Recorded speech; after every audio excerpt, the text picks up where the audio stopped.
Hi, brothers and sisters. We have shared many experiences on this channel, but none is as profound as what you will hear today. We have shared numerous testimonies on this platform.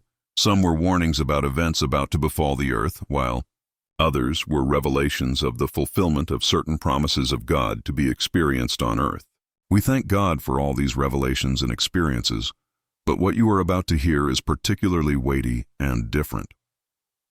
A few days ago, we were able to compile over 100 prayer requests from different friends and family members who commented about where they are watching from and what they need prayer for.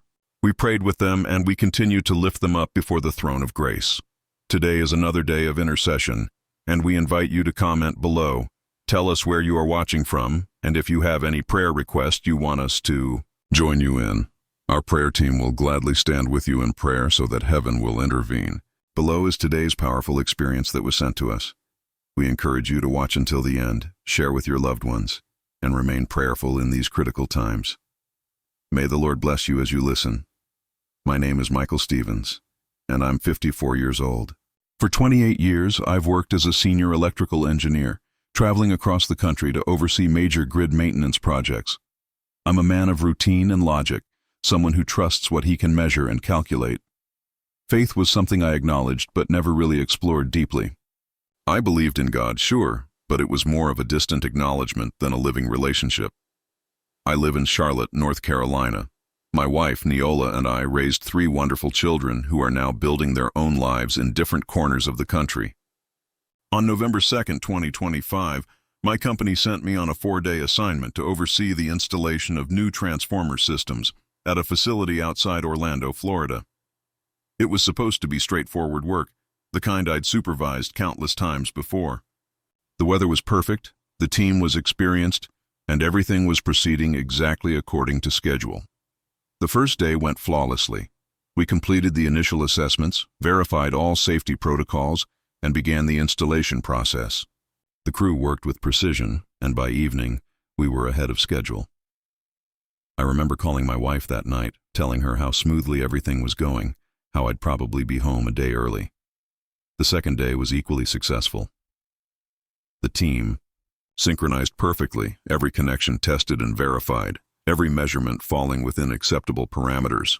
We wrapped up earlier than expected, and I treated the crew to dinner at a local restaurant. There was laughter, camaraderie, the satisfaction of a job well done. Day 3 continued the pattern of excellence. The installation was nearly complete, and the preliminary test showed optimal performance. I spent most of the day documenting the work, preparing detailed reports for the home office. By late afternoon, I had submitted everything to my head manager, who called personally to commend the team's efficiency. The 4th day, we completed the final test by noon, and everything exceeded specifications. I conducted the final walkthrough with the facility manager, signed off on all the paperwork, and sent my concluding report to headquarters by 2 p.m. The assignment that was supposed to take 4 full days had been completed in 3.5, with perfect results. But first, I decided to enjoy the rest of this beautiful November afternoon.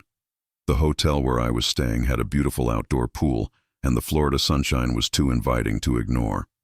I hadn't had a chance to relax properly in months, always rushing from one project to another, always focused on the next deadline. I changed into my swim trunks and headed down to the pool area around 4 p.m. There were a few other guests scattered around, reading books, dozing in lounge chairs. A lifeguard sat in his elevated chair at the far end, casually scanning the water. I eased into the shallow end, feeling the cool water wash away the stress of the past few days. After floating for a while, I decided to swim a few laps, just to get some exercise before dinner. I pushed off from the shallow end, beginning a steady crawl stroke toward the deep end. The water felt good, my muscles responding smoothly, everything normal. I was about halfway across the pool when a sudden crushing pain exploded in my chest, radiating down my left arm with an intensity that took my breath away. My stroke faltered immediately. I tried to reach for the side of the pool, but my left arm wouldn't respond properly. The pain was overwhelming, like someone had clamped a vise around my heart and was tightening it with every second. I tried to call out, but water filled my mouth instead. I was sinking, my body refusing to cooperate, my legs barely treading water. Through the pain and panic, I could hear muffled sounds, people shouting, but everything seemed to be happening in slow motion. The lifeguard was moving toward me. I could see him diving in, but he seemed so far away. My vision was tunneling, everything going dark around the edges. Water rushed into my nostrils as I gasped for air that wouldn't come. My lungs burned, my chest screamed in agony, and then everything went black. But the darkness didn't last long. Suddenly I was no longer struggling in the water. I was standing dry, in a place that defied description. It wasn't like any physical location I'd ever known. The air felt thick, oppressive, and I realized I wasn't alone. All around me, in the shadowy periphery, were beings watching me. They weren't quite solid, more like concentrated darkness in the shape of figures, but their eyes glowed with an unsettling intelligence, and they were smiling. These smiles weren't expressions of joy or welcome. They were twisted, malevolent, filled with cruel satisfaction, as if they were pleased to see me there in that state of confusion and vulnerability. I felt terror rising in my chest, a different kind of fear than I'd felt drowning. These beings radiated malice, and they were moving closer, their wicked smiles growing wider. I tried to back away, but there was nowhere to go. They surrounded me, and I could sense their anticipation, their hunger. Then, without warning, a brilliant light pierced the darkness. It wasn't like turning on a lamp or even standing in bright sunlight. This light had substance, presence, authority. It exploded into that shadowy realm with such power that the dark beings recoiled instantly, their smiles vanishing, their forms scattering like smoke before a strong wind. The light grew more intense, but instead of hurting my eyes, it filled me with an indescribable warmth and peace. And then I saw him. Jesus stood before me, and every image I'd ever seen in churches or books was a pale shadow compared to the reality. He was taller than I expected, with strong shoulders and a bearing that commanded respect without demanding it. His skin had an olive tone, his hair dark and flowing, but it was his eyes that captured me completely. Those eyes held depths I couldn't fathom, pools of love so profound that I felt my knees weaken. They were simultaneously fierce and gentle, ancient and eternally young, seeing everything about me, every failure, every doubt, every moment of weakness, yet looking at me with such compassion that I began to weep. But it wasn't just his physical presence. There was a glory emanating from him that I can barely put into words. Light seemed to radiate from within him, not blinding but illuminating, revealing truth in a way that made everything else seem dim by comparison. The very air around him shimmered with holiness, and I felt simultaneously unworthy to stand in his presence and completely accepted, loved beyond measure. He raised his hand, and with a simple gesture of authority, the darkness where those beings had lurked was sealed away. I couldn't see them anymore, couldn't sense their presence. His power had silenced them completely, banished them from this encounter with absolute authority. "Michael," he spoke, and his voice resonated through my entire being, not just my ears but my soul.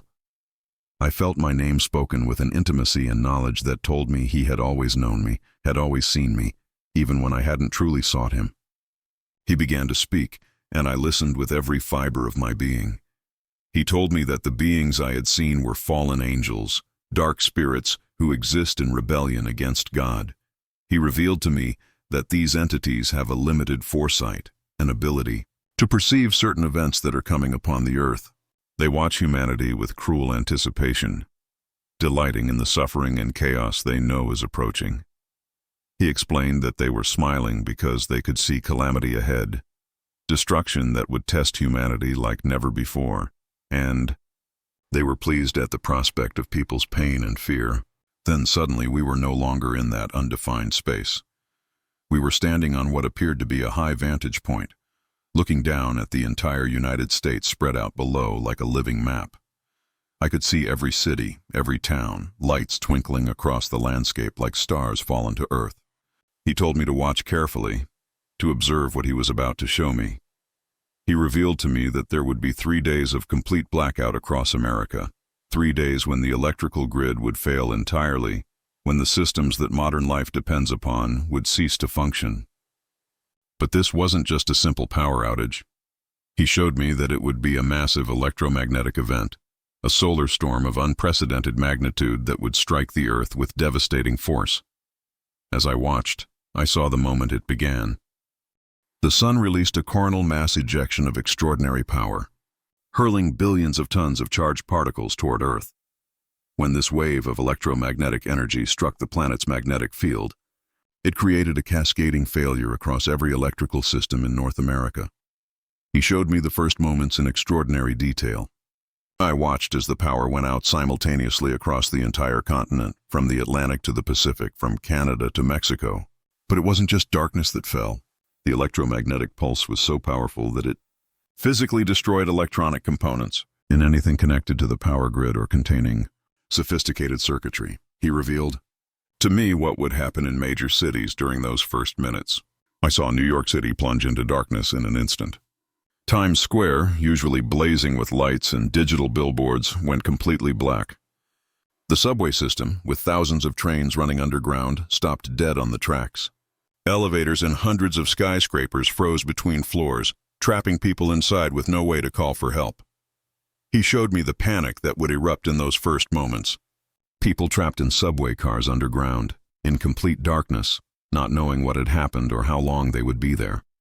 Office workers trapped in elevators, some between floors 50 or 60 stories up, realizing their cell phones weren't working, that the emergency buttons produced no response. He told me about the hospitals, and this was one of the most devastating things he showed me. I watched as major medical centers across the country suddenly lost power. Backup generators kicked in automatically, as they were designed to do, but he revealed that many of these generators would fail within hours, because their computerized control systems had been fried by the electromagnetic pulse. I saw intensive care units where patients on ventilators suddenly had to be manually ventilated by hospital staff. He showed me neonatal units where premature babies in incubators were suddenly without the climate control and monitoring systems keeping them alive. I watched as dialysis centers, in the middle of treatments, lost power with patients still connected to machines. He revealed to me that in the first 6 hours alone, thousands of people dependent on medical technology would die, not because doctors and nurses weren't trying to save them, but because modern medicine had become so dependent on electricity and computers that manual intervention couldn't keep up with the demand. He showed me what would happen on the highways and streets. Modern vehicles, with their computerized engine management systems and electronic fuel injection, would simply stop working.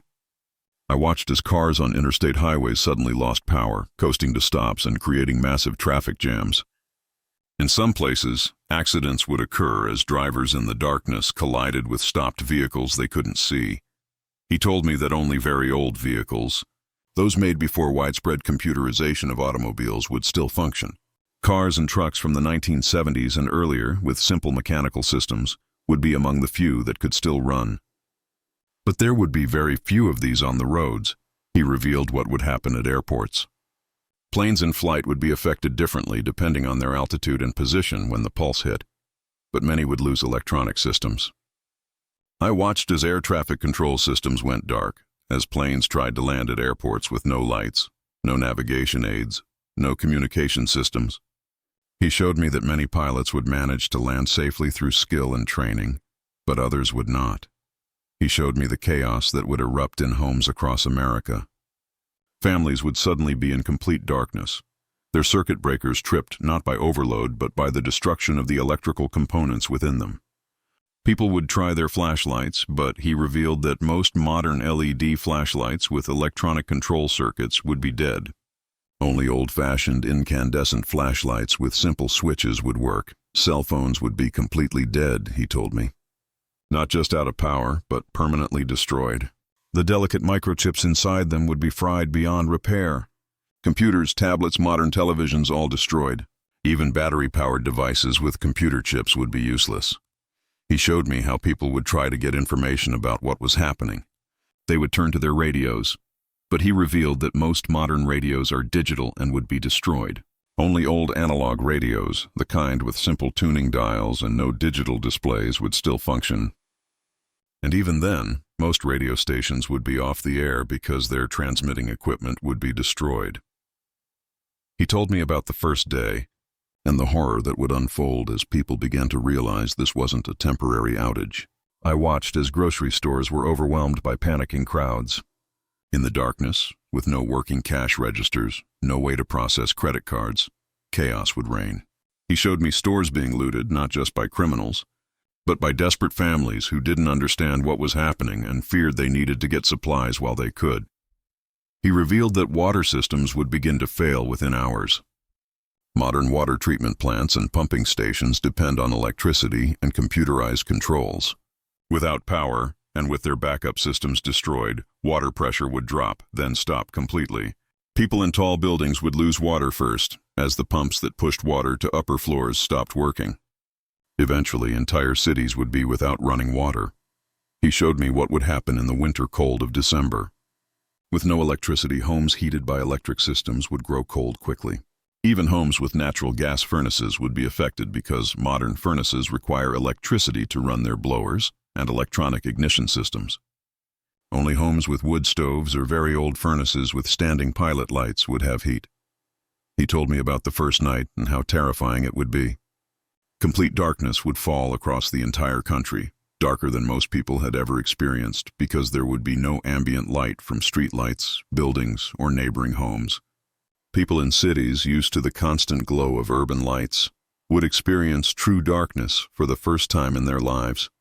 He revealed what would happen in the suburbs and urban areas. Without light, without communication, people would be isolated in their homes, not knowing if this was affecting just their neighborhood or the entire country. Fear would grow as hours passed with no information, no contact with the outside world. He showed me the second day and how desperation would increase. By now, people would understand this wasn't going to be fixed quickly. Those with no water stored would be growing desperate. He showed me people breaking into swimming pools in their neighborhoods, collecting water that might not be safe to drink but was all they had access to. He told me about the hospitals again, and how medical staff would be performing triage on a scale never seen before, deciding who could be saved with manual intervention and limited resources, and who couldn't. I watched doctors and nurses working by flashlight and candlelight, trying to save lives with technology that belonged to a century ago. He revealed what would happen in nursing homes and assisted living facilities. Elderly residents, many on medications that required refrigeration, many dependent on oxygen concentrators and other medical equipment, would be dying in large numbers. Staff would be overwhelmed, unable to manually provide the care that had been automated. He showed me what would happen in rural areas, which in some ways would fare better than cities. People in the countryside often had wells with hand pumps, wood for heating, more storage space for food. They were more self-sufficient by necessity. But he also showed me that even rural areas would struggle because modern farms depend on electricity for everything from milking cows to refrigerating, produce to operating irrigation systems. He told me about the third day and how it would be the darkest in terms of human spirit. By now, the death toll would be climbing rapidly. He revealed that riots would be breaking out in some cities as people fought over remaining resources.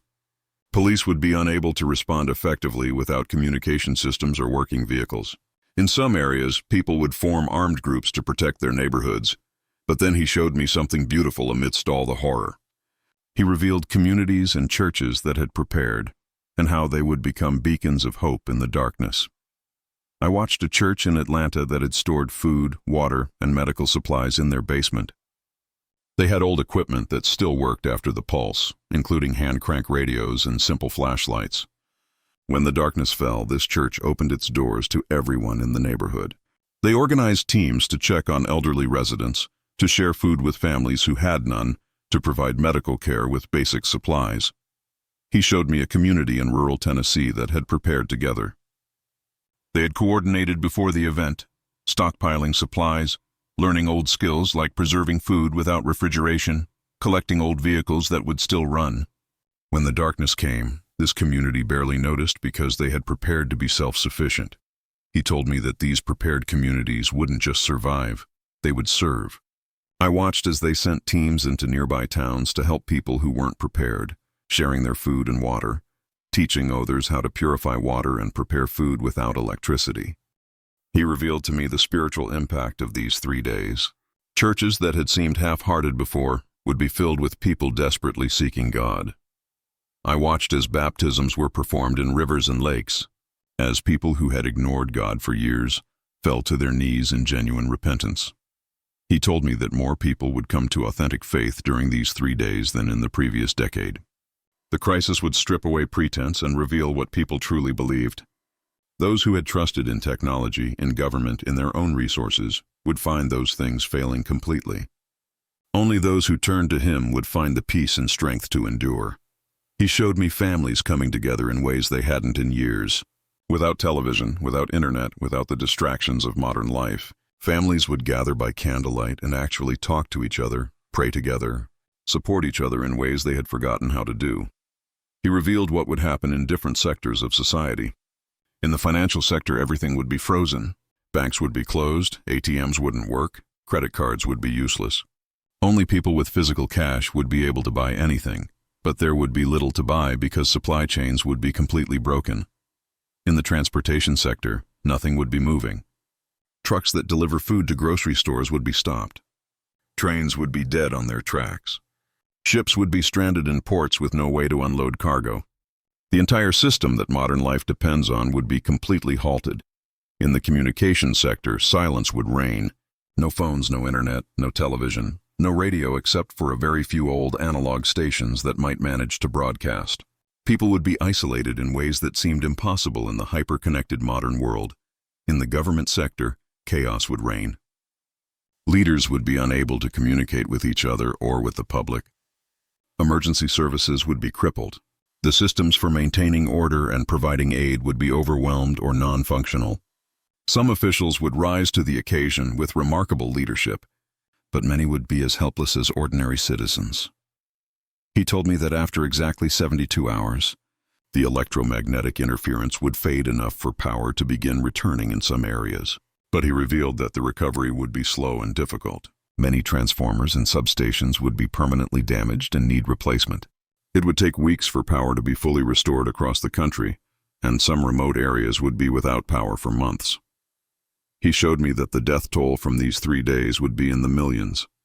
Most deaths would not be from violence, but from medical emergencies that couldn't be treated, from exposure to cold, from dehydration, from accidents in the darkness, from the sudden failure of systems that vulnerable people depended upon for survival.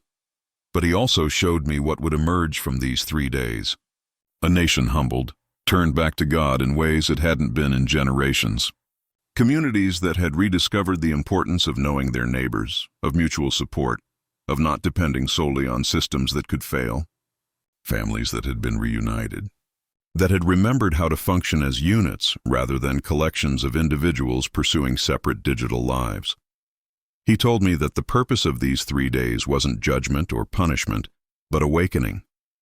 America had drifted so far from dependence on God, had become so confident in its technology and systems, that nothing short of their complete failure would cause people to look up and remember who they truly needed. He revealed to me specific ways people should prepare. He told me to tell people to store water as much as they could because when the taps ran dry, they would need every drop they could access. He said to store food that didn't require cooking or refrigeration, canned goods, dried goods, things that would last. He told me to tell people to get cash because when electronics failed, only physical money would have value for the brief period before society reorganized. He said to tell people to find old technology, things that would still work after an electromagnetic pulse. Old cars, old radios, old flashlights with simple designs. He told me to encourage people to build relationships with their neighbors now, before the crisis. Because isolated individuals would struggle while communities that knew and trusted each other would thrive. But above all, he emphasized spiritual preparation. He told me that people needed to get their hearts right with him now, not wait until they were desperate.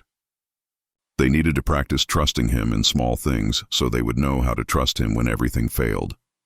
They needed to learn to pray, really pray, to communicate with him about every aspect of their lives. He told me that unforgiveness would be deadly in the coming crisis. The people carrying bitterness and anger would find those emotions overwhelming them when external circumstances grew difficult. He said to tell people to forgive now, to heal relationships now, to let go of grudges and resentments while there was still time. He revealed that communities of believers who prepared together would not just survive, but would become lights shining in the darkness. These churches and groups would demonstrate what his body was meant to be, not just a Sunday social gathering, but a community ready to serve in crisis, to be his hands and feet in a world that had forgotten him. Then, as our time together was drawing to a close, he revealed the specific timing of these events. He told me that the 3 days of darkness would begin on December 3rd, 2025, just 1 month from today. He said the electromagnetic pulse would strike in the early morning hours, catching most of America still asleep, and the darkness would last exactly 72 hours, ending on the evening of December 5th. He emphasized the urgency of this timing. Just 1 month to prepare, 30 days for people to get their hearts right with him, to store supplies, to build community, to make ready for 3 days that would change America forever. He gripped my shoulders with hands that felt both gentle and strong, and he looked into my eyes with an intensity that made my soul tremble.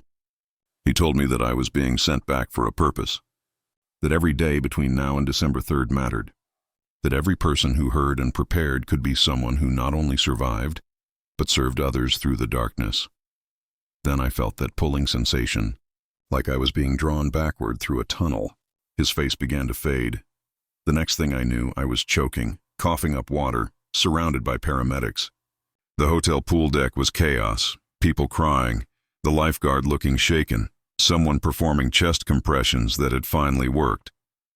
I learned later that I had been pulled from the water unresponsive, that my heart had stopped, that they had worked on me for nearly 20 minutes before I suddenly gasped and returned. The paramedics rushed me to the hospital, where doctors confirmed I'd suffered a massive heart attack. They couldn't explain how I'd survived drowning with no brain damage from oxygen deprivation. They couldn't understand how someone who'd been clinically dead for that long could be conscious, alert, and speaking coherently just hours later. But I knew. I had been dead, had crossed over to that other realm, had been rescued by Jesus himself and sent back with a mission. And now, here I am, with exactly 1 month to share what I've seen, to warn everyone who will listen that December 3rd, 2025 marks the beginning of 3 days that will change America forever. My name is Michael Stevens. On November 2nd, 2025, I died in a hotel pool in Florida and met Jesus Christ face to face. He sent me back with a warning and a date. The 3 days of darkness begin on December 3rd, 2025 and will last until December 5th. The choice is yours. Dismiss this as the ramblings of a man who nearly drowned. Explain away the medical impossibilities of my recovery. Ignore the specific dates and detailed warnings.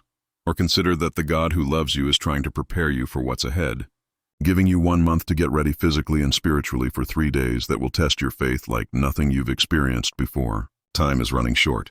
What will you do with this warning?